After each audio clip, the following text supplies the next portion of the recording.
The gift of marriage.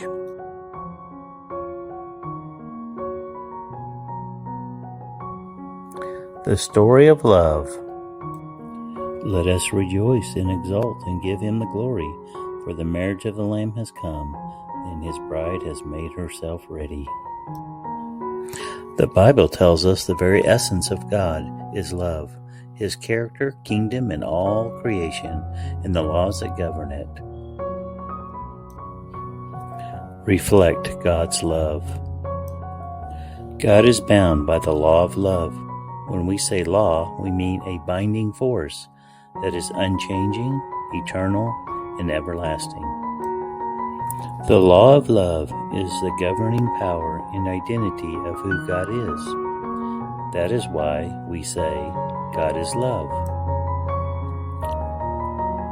What is love?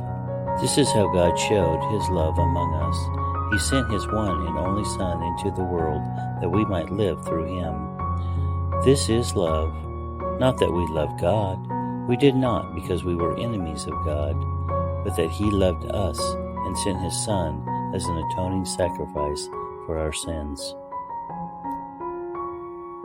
Dear friends, since God so loved us, we also ought to love one another. When I say I love you, what I am saying is, I will be patient with you. I will be kind to you. I will not be jealous about your happiness or achievements. I will not brag about myself around you. I will not be arrogant with you. I will not act in an unbecoming or unattractive way around you. I will never seek my own way. I will only seek your good. I will never be provoked or lash out. I will never rejoice in unrighteousness, but only uplift the truth. I will never take in account any wrong that you've done to me. I will never bring it up. For you I will bear all things, all your shortcomings, all your failures. I will bear them all. I believe all things. When you say you're going to start anew, I will believe you. I will endure all things. Whatever you throw at me, I will bear it. When you say you're sorry, I will believe you. When you say that you're going to try to never do that again, I will trust you. Because you see, love never fails.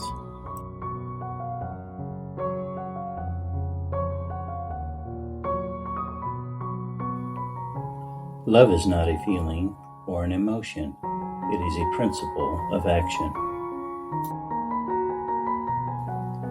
Love is choosing to give another person what they need the most, when they deserve it the least, at great personal cost. The honeybee tells us the amazing story of love. The honeybee lives not unto itself, but it lives to serve.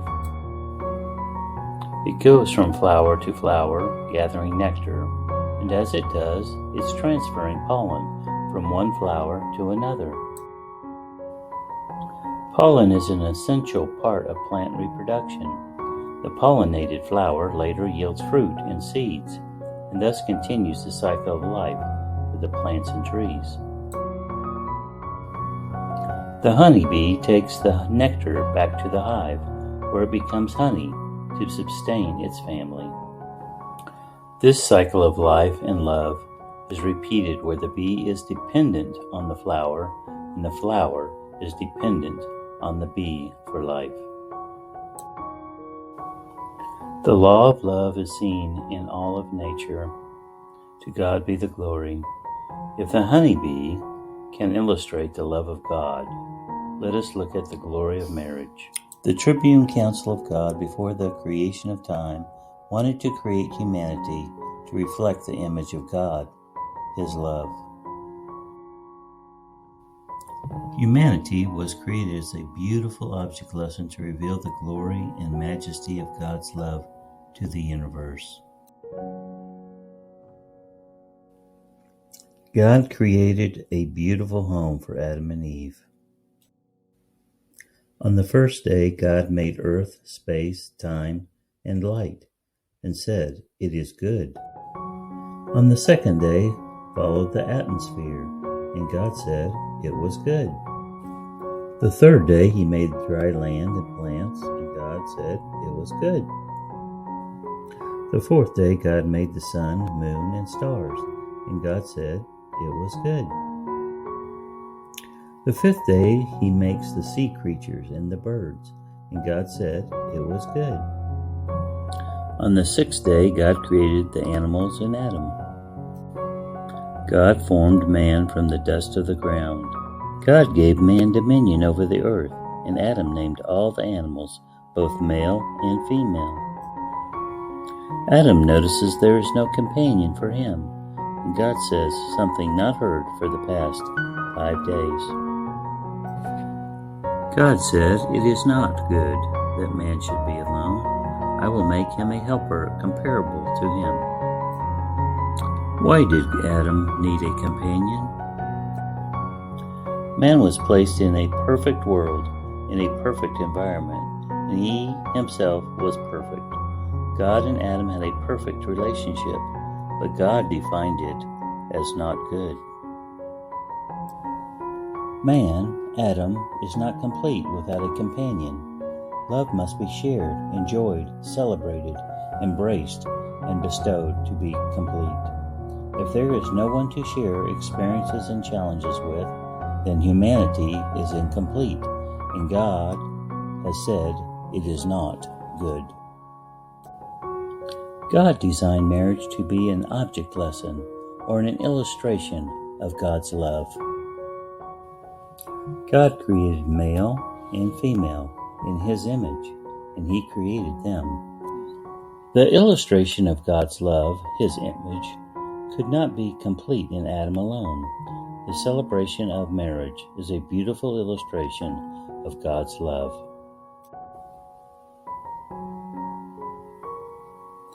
God caused Adam to sleep, and He took a rib, and from that rib He formed Eve. The creation of Eve was not from the dust of the earth like Adam, but from the rib of Adam. God fashioned, literally, word meant built, a woman. God formed them, an intimate, personal, and relational act.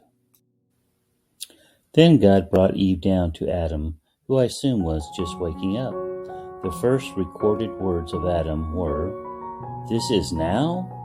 A literal translation would be something like, "No way," "Good heavens," "Come on, really?"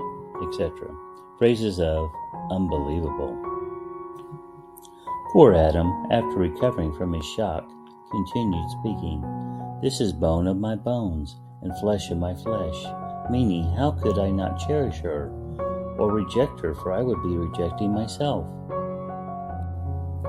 Then Adam has the privilege of giving her a name, and he calls her woman, because she was taken out of man. There is nothing to suggest that she was less than, but more along the lines of like, or part of man.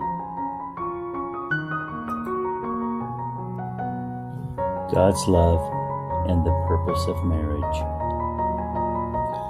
Genesis 2:24. For this reason, a man shall leave his father and his mother, and be joined to his wife, and they shall become one flesh. For this reason, what is the reason? Marriage, defined as a God-ordained covenant relationship between a man and a woman. This lifelong sexually exclusive relationship naturally results in bringing children into the world. Leave his father and his mother. God's counsel is not to abandon parents, but to cut emotional ties of loyalty and dependency. Be joined to his wife, meaning having sexual relations. Then the results of becoming one flesh will produce children. that reflect both the father and the mother. The love and glory of marriage. Marriage objective is to illustrate the coming together of two, that they become one. Jesus prayed that they all may be one, as you, Father, are in me, and I in you, that they also may be one in us, that the world may believe that you sent me. The marriage union is one of oneness. It cannot be that something affects the wife or husband and does not at the same time affect them both. Marriage is a bond of intimacy and oneness.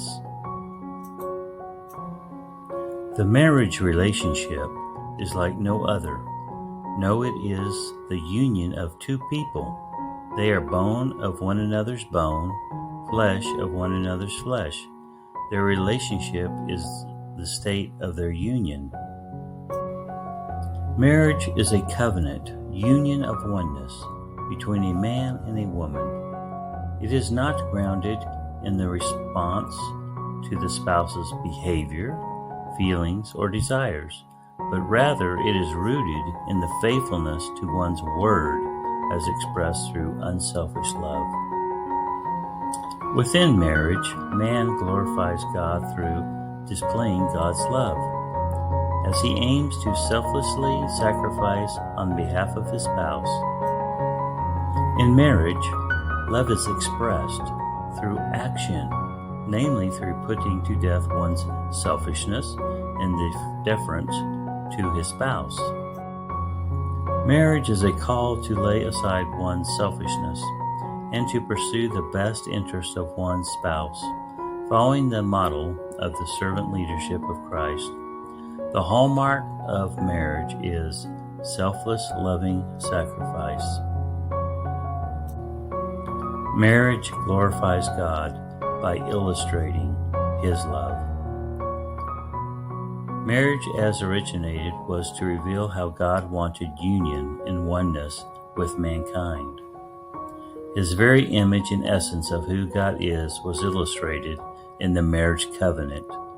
A husband and a wife demonstrate to the world self-sacrificing love and the oneness and union God longs for in mankind. The marriage of everlasting love.